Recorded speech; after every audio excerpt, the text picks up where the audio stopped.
Hello and welcome back to Bookmark Chronicles, and welcome to my July wrap-up, starting off with our monthly stats. So I read 8 books, 2 of them are rereads. I only had 1 DNF, which is pretty good. I read 2,548 pages and listened to 24 hours of audio. For genre this month, 5 of the books that I read were fantasy, 2 of them were romances, and 1 was mystery. For format this month, 2 of the books that I read were just audio, 2 of them were blended reads with both the physical book and the audio, and 4 of them were ebooks. 5 of the books read this month were adult, 2 were young adult, and 1 was middle grade. And as far as ratings, 1 was a 2-star, 1 was a 3.25 star, 1 4-star, 2 that were 4.25 stars, 2 that were 4.5 stars, and 1 5-star read. All 8 of the books that I read this month were novellas, although one of them I feel like was in between a novel and a novella. I don't know if that's where a novelette comes in. We're just gonna mark it as a novel. And out of all of the authors that I read for the first time this year, 4 of them were new to me and 2 of them were repeats. So first I'm going to talk about a trilogy that I read all in the same month, starting off with The Final Strike by Sara El-Arifi. This was a reread for me, and this is the first time that I reread a book that I already annotated, and I had a lot of fun with that, reading my thoughts, knowing what I know now, and also seeing what I thought then. In this book, we are following 3 characters who live in an empire that has a caste system based on the color of your blood. So Embers, who have red blood, are at the top, and they are the rulers, also known as the wardens.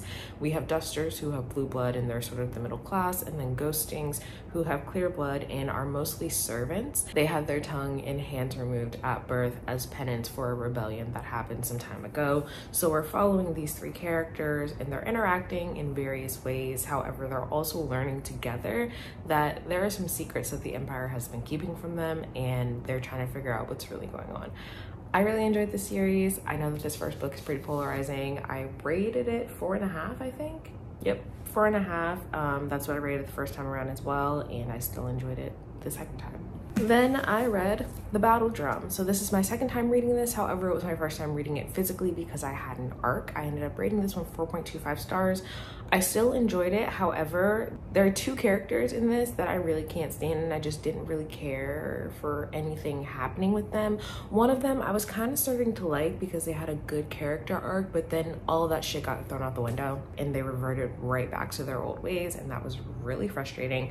But we learned a lot in this one, and there's like such a huge reveal at the end of the first book, and then this one kind of dives deeper into that, and it's really interesting to see. And then closing out the trilogy, I had an arc of The Ending Fire, which is the final book in the Ending Fire trilogy. I did enjoy this one. I rated it 4 stars. The direction that the series takes is so different from what I ever would have predicted. I don't know what I expected, but I don't think that I expected it to go in the direction that it did. That being said, though, it was still really good. I enjoyed all of the perspectives, not in the sense that I enjoyed all the characters, but like, there was never a point in time where I was reading it and I was just like, what are we doing? Like, why are we here? Even though I typically don't like fantasy novels where like you're traveling for a period of time, I usually don't like that. And that does happen in this one, but in a way where I wasn't bored and it didn't irritate me. On the other hand, there are 2 characters whose POVs that we get that I just genuinely did not want to read half the time. There are some subplots that I didn't care for, but overall I still think that it was a satisfying ending to the trilogy. I do have a review of this that will go up on release day, which is September 10th. So if you've made it this far, or if you're interested in hearing more of my thoughts, keep an eye out for that. Next, Robin and I read Cameron Battle in the Hidden Kingdoms. This is the first in a middle grade series. I enjoyed this. We were supposed to read it last month and we didn't have time, so we decided to read it this month. And we're following Cameron, whose parents have died. He lives with his grandmother, and there is this magical book that his parents used to always read with him when he was younger. For some reason, he's being called to the book. He doesn't really know what's going on, but he goes to look at the book, see if he can figure out what's going on, and he gets sucked into it and pulled into this magical world. And he is known as the Descendant, so he kind of has an obligation to defend this magical kingdom, and he's only like 12, so he's struggling with that, but he's also trying to do the best that he can, but he also misses his parents.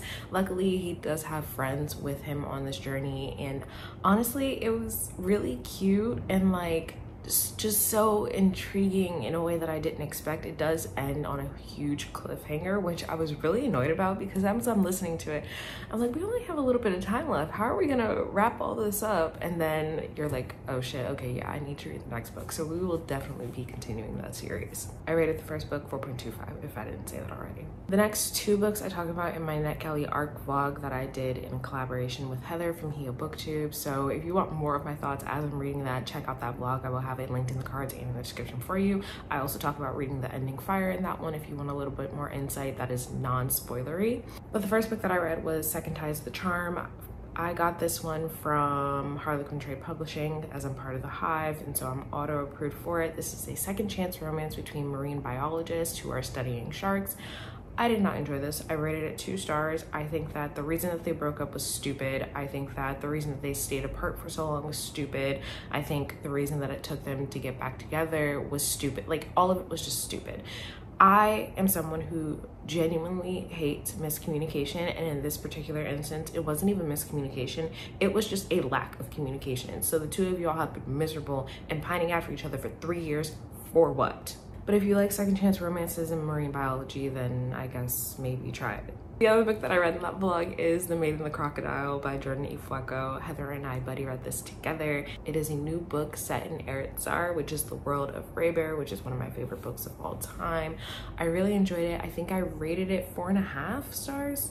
I did rate it 4.5 stars.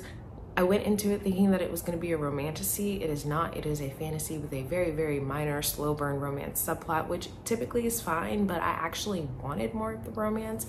On top of that, I'm kind of annoyed that Jordan E. Fueko made me like a character that I don't like. It is a reimagining sort of Beauty and the Beast, and in this case, the beast is the crocodile, and I really liked him, and I really liked their relationship. It is very much a slow burn though. Such a slow burn. But as always, Jordan E. Fueko has a really good narrative talking about societal things like ableism and what happens to orphans once they age out of the system and kind of really have no support and nowhere to go. Our main character is disabled. She also has vitiligo. Something about her writing just really calls to me. It just pulls you into the world, and then she's so good at found family, which is a trope that I love. So I really enjoyed this one. I'm really excited for this one. If you enjoyed Raybear, you should definitely read this. If you haven't yet read Raybear, then you need to do that first, because I've been talking about that book for forever. I don't know what you're waiting for.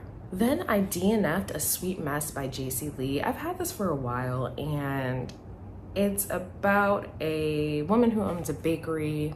This guy comes in and is accidentally given the wrong cake. It turns out that he's also a food critic, so he writes a scathing review for her bakery and kind of feels bad about it, but refuses to do another one or take it back or anything like that. So he comes up with another plan to sort of help her out. They also ended up having a one-night stand before they knew who the other person was. So it's a little complicated.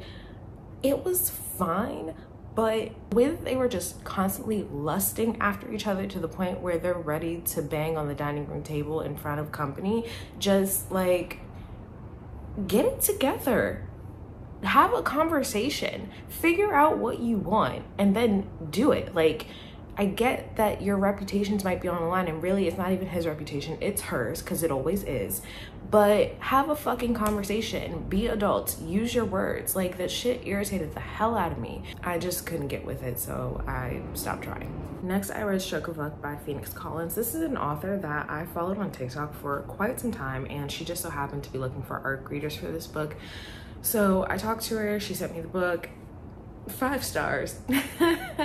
I loved it, and I'm so mad that this is the first time I'm reading anything by her, because I've seen her TikToks talking about her books and I'm like, oh, it looks good, and then I like completely forget about it. But anyway, this is now available on Kindle Unlimited. It came out on July 29th. In this, we're following Lucky, who is a college student. She had to take a year off because she had a cheerleading scholarship, but then when she got injured, she was no longer eligible for it. So she's been working her ass off, paying for college on her own, doing so by working at a club called Nirvana.